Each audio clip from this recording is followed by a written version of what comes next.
Good morning बच्चों, फिर से स्वागत है आपका ऑनलाइन क्लासेज में।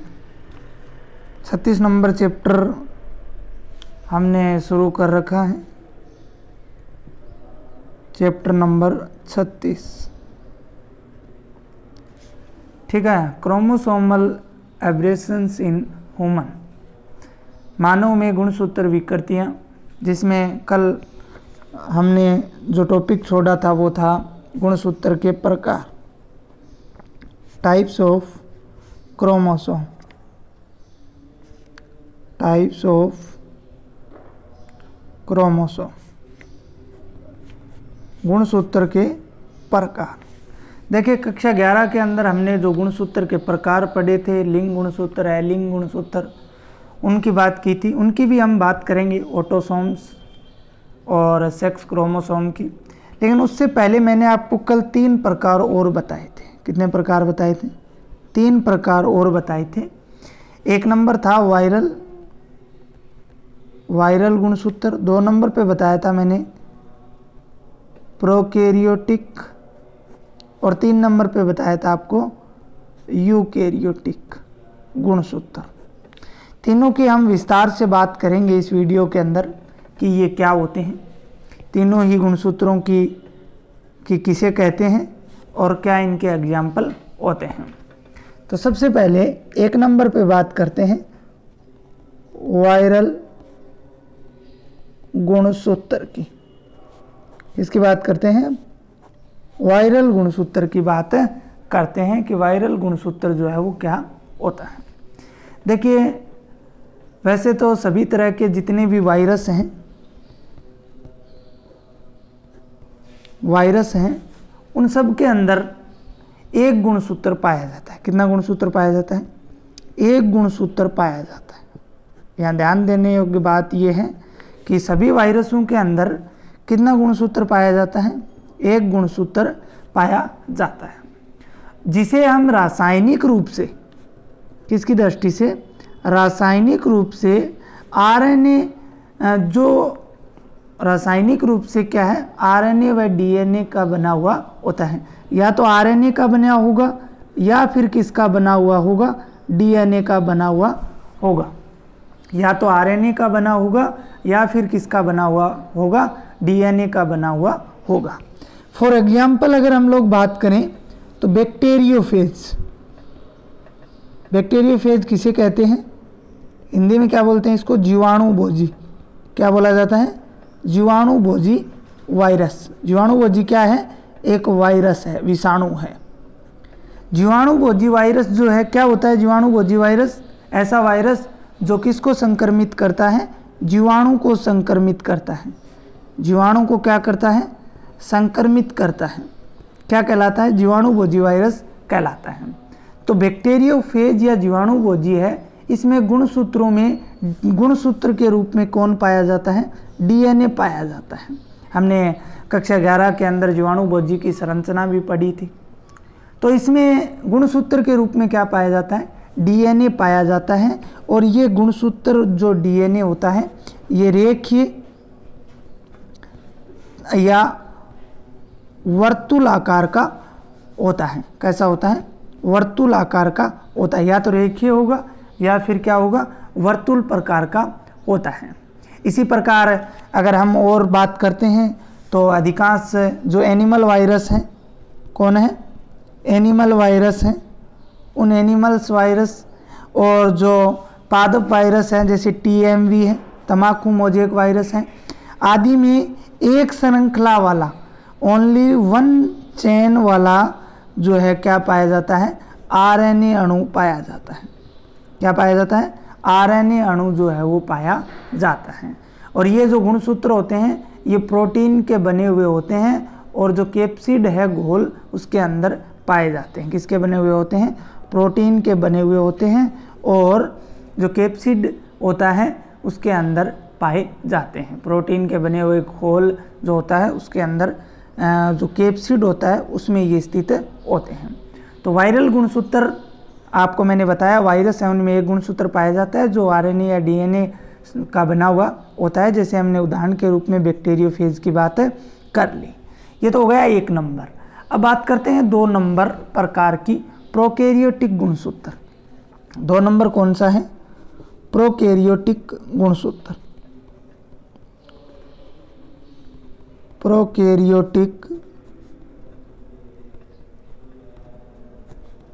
प्रोकैरियोटिक गुणसूत्र की बात करते हैं। देखिए, प्रोकैरियोटिक कोशिकाएं जो होती हैं, आप लोग जानते भी हो, ऐसी कोशिकाएं जिनमें जो न्यूक्लियस होता है, केंद्रक होता है, वो क्या होता है? आगे प्रकार का होता है, अर्थात कंप्लीट नहीं होता है। केंद्रक जो है वो क्या नहीं होता है? कंप्लीट नहीं होता है। ऐसी कोशिकाओं जैसे जीवाणु, जैसे क्या है? बैक्टीरिया। ऊपर हमने वायरस की बात की, यहाँ हम बैक्टीरिया की बात कर रहे हैं। तो बैक्टीरिया में गुणसूत्र की संख्या कितनी होती है? केवल 1 होती है, ओनली 1 होती है। कितनी होती है? गुणसूत्रों की संख्या कितनी होती है? केवल 1 होती है। इनकी आकृति की बात करें तो वो वर्तुल हो सकती है। आकृति कैसी होती है? वर्तुल। इसके अलावा अगर आकार की बात करें, आकृति तो इनकी हो गई वर्तुल, आकार की बात करें तो वो 25 से लेकर 100 माइक्रो हो सकती है। 100 माइक्रो तक हो सकती हैं। 25 से लेकर कहाँ तक हो सकती हैं? 100 माइक्रो तक हो सकती हैं। तो प्रोकैरियोटिक कोशिकाओं जैसे जीवाणु की हमने बात की, तो इनमें केवल 1 गुणसूत्र पाया जाता है जो वर्तुल आकार, आकृति कैसी? वर्तुल, और आकार की अगर बात करें तो 25 से 100 माइक्रो तक के हो सकते हैं। इसके बाद में अब हम बात करते हैं 3 नंबर। 3 नंबर है यूकैरियोटिक गुणसूत्र, अर्थात यूकैरियोटिक कोशिकाओं में पाए जाने वाले गुणसूत्र। यूकैरियोटिक गुणसूत्र।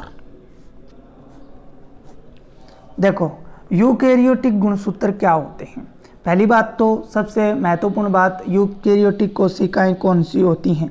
ऐसी कोशिकाएं जिनके अंदर केंद्रक जो है वो संपूर्ण पाया जाता है, अर्थात कंप्लीट केंद्रक पाया जाता है, क्या कहलाती हैं? यूकैरियोटिक कोशिकाएं कहलाती हैं। हमारे अंदर जितनी भी कोशिकाएं हैं, हमारे शरीर जितनी भी कोशिकाओं से बना हुआ है, वो सभी यूकैरियोटिक कोशिकाएं होती हैं। क्योंकि यू का मतलब होता है कंप्लीट, कैरियोटिक का मतलब कैरियोन। कैरियोन ग्रीक शब्द है जिसका अर्थ होता है न्यूक्लियस, अर्थात केंद्रक। तो कंप्लीट केंद्रक इनके अंदर होता है। जैसे एनिमल हैं, जितने भी जंतु हैं उनके अंदर, प्लांट हैं, पादप हैं, उनके अंदर भी यूकैरियोटिक कोशिकाएं होती हैं। इसके अलावा कवक जगत, फंजाई किंगडम है, उनमें भी क्या है? यूकैरियोटिक कोशिकाएं होती हैं। इनमें जो गुणसूत्र है वो केंद्रक के भीतर पाए जाते हैं। गुणसूत्र कहाँ पाए जाते हैं? केंद्रक के भीतर पाए जाते हैं। कहाँ पाए जाते हैं? केंद्रक के भीतर। जैसे हम मानव की बात कर ले, ह्यूमन की, तो बच्चों आप सभी को पता है मानव की जो सेल होती है उस सेल में 46 क्रोमोसोम होते हैं, और ये किसके अंदर होते हैं? केंद्रक के अंदर होते हैं। तो उसी प्रकार यूकैरियोटिक कोशिकाएं, जैसे चाहे पादप हो, जंतु हो, चाहे कवक हो, इनमें गुणसूत्र जो है वो कहाँ स्थित होते हैं? केंद्रक के भीतर स्थित होते हैं। और आनुवंशिक पदार्थ के रूप में जो है वो डीएनए की अत्यधिक मात्रा होती है। आनुवंशिक पदार्थ के रूप में किसकी मात्रा अत्यधिक होती है? डीएनए की मात्रा अत्यधिक होती है। अर्थात हमारे शरीर के अंदर आनुवंशिक पदार्थ कौन होता है? डीएनए होता है। सभी को पता है आनुवंशिक पदार्थ कौन होता है? डीएनए होता है, जो एक पीढ़ी से दूसरी पीढ़ी में आनुवंशिक लक्षणों को ले जाने का क्या करता है? कार्य करता है। तो आनुवंशिक पदार्थ के रूप में डीएनए की जो है वो अत्यधिक मात्रा होती है। इसके साथ में हिस्टोन और नॉन हिस्टोन, हिस्टोन और नॉन हिस्टोन जो प्रोटीन है वो भी उपस्थित होती हैं। वो भी क्या उपस्थित रहती हैं साथ में? हिस्टोन और नॉन हिस्टोन प्रोटीन जो है वो भी क्या रहती हैं? उपस्थित रहती हैं। डीएनए अणुओं की संख्या अगर बात करें तो विभिन्न जातियों में निश्चित होती है।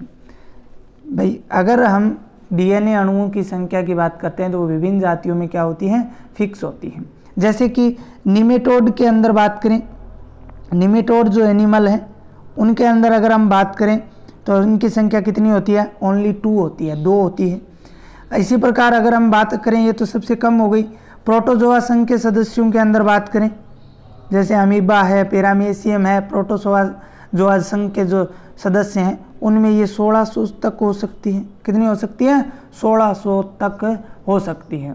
तो मतलब निमेटोड्स के अंदर केवल 2 और प्रोटोजोआ संघ के सदस्यों के अंदर ये कितनी हो सकती है? 1600 तक हो सकती है।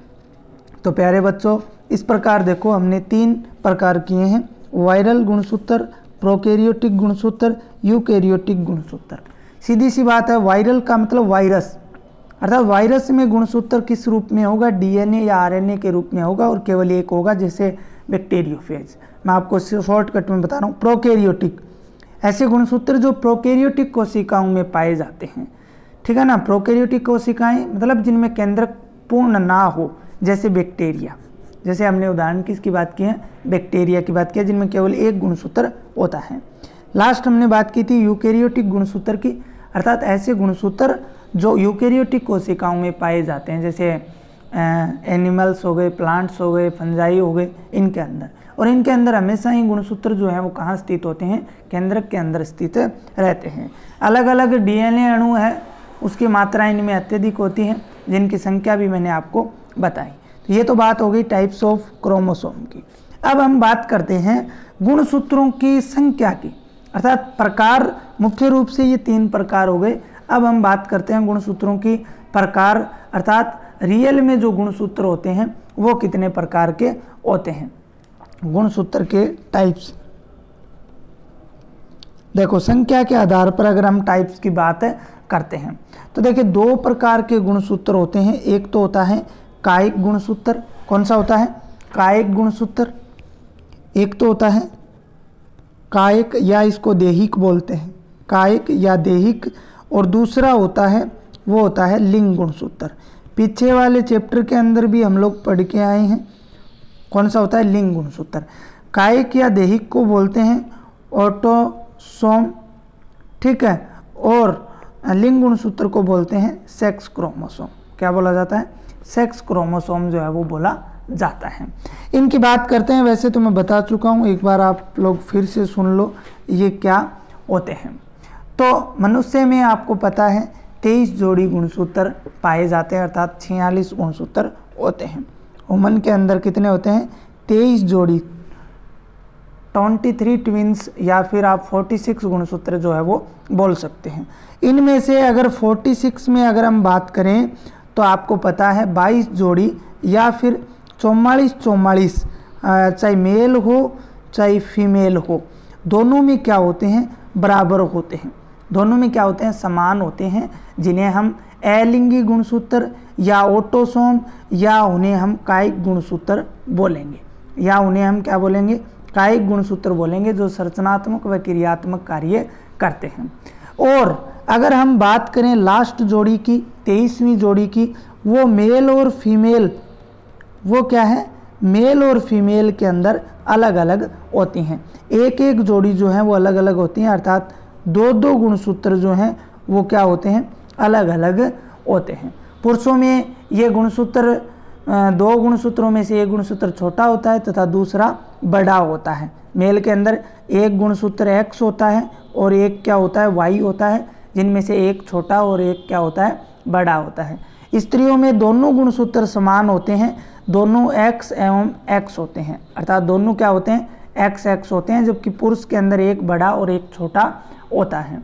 तो टोटल 44 तो सेम, और एक्स एंड वाई मेल के अंदर, और दोनों डबल एक्स एक्स एक्स जो है वो महिला के अंदर समान होते हैं। इस प्रकार से अगर हम बात करें मेल के अंदर, तो मेल के अंदर हो गए 44 प्लस एक्स वाई, और अगर फीमेल के अंदर बात करें तो क्या हो गए?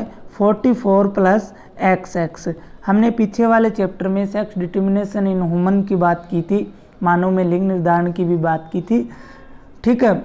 वहाँ पर भी हमने ये पढ़ा था। ये जो 2 गुणसूत्र होते हैं एक्स वाई मानव नर के अंदर और एक्स एक्स महिला के अंदर, ये लिंग का निर्धारण करते हैं, इसलिए इनको क्या बोला जाता है? लिंग गुणसूत्र या सेक्स क्रोमोसोम, या इनको एलोसोम बोला जाता है। क्या बोला जाता है? एलोसोम बोला जाता है। उसको ऑटोसोम बोला जाता है, इनको क्या बोला जाता है? एलोसोम जो है वो बोला जाता है, ठीक है। कभी कभी गुणसूत्रों की निर्धारित संख्या में परिवर्तन आ जाता है, और इन अतिरिक्त गुणसूत्र को क्या बोला जाता है, सुपर न्यूमरी या अधिसंख्यक गुणसूत्र कहा जाता है। कभी कभी क्या है, गुणसूत्रों की संख्या में परिवर्तन आ जाता है, उन्हें क्या कहा जाता है, सुपर, ये नाम याद रखना, सुपर न्यूमरी, या फिर हिंदी में अगर बात करें तो अधिसंख्यक गुणसूत्र कहा जाता है। क्या बोला जाता है, अधिसंख्यक गुणसूत्र कहा जाता है। आज के इस वीडियो का लास्ट टॉपिक 2 बातें हो रही हैं। एक तो होता है कैरियोटाइप, गुणसूत्र प्रारूप। क्या होता है, गुणसूत्र प्रारूप, जिसे इंग्लिश में कैरियोटाइप बोला जाता है। आपको दोनों शब्द याद रखने हैं, कैरियोटाइप, गुणसूत्र प्रारूप। और एक होता है इडियोग्राफ। क्या होता है, इडियोग्राम या फिर गुणसूत्री आलेख। दूसरा शब्द क्या है, गुणसूत्री आलेख, गुणसूत्री आलेख, या इसको इंग्लिश में बोलते हैं इडियोग्राम। क्या बोलते हैं, इडियोग्राम। देखिए, दोनों की परिभाषा समझने का प्रयास करते हैं और ये दोनों ही महत्वपूर्ण हैं, कई बार परीक्षाओं में भी आए हुए हैं। गुणसूत्र प्रारूप क्या होगा, देखिए मनुष्य के जो गुणसूत्र हैं उनको हम जोड़ों के रूप में लिखते हैं। किस में लिखते हैं, जोड़ों में लिखते हैं, और उनके आकार के आधार पर, उनके आकार के आधार पर उन्हें हम एक क्रम में व्यवस्थित करते हैं।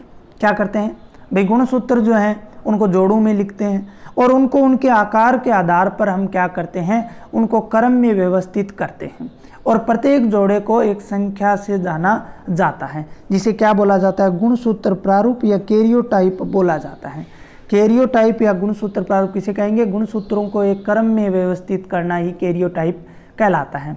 और इनका आलेख तैयार करना, और इनका क्या तैयार करना, आरेख तैयार करना, उस आरेख को क्या कहा जाता है, गुणसूत्री आलेख कहा जाता है। ठीक है, क्या कहा जाता है, गुणसूत्री आलेख कहा जाता है, जिससे गुणसूत्रों में किसी भी प्रकार की त्रुटि है उसकी पहचान व उसका निराकरण जो है वो आसानी से किया जा सकता है। तो प्यारे बच्चों, गुणसूत्र प्रारूप या कैरियोटाइप और इडियोग्राम जो है वो भी आपको साथ में याद रखना है।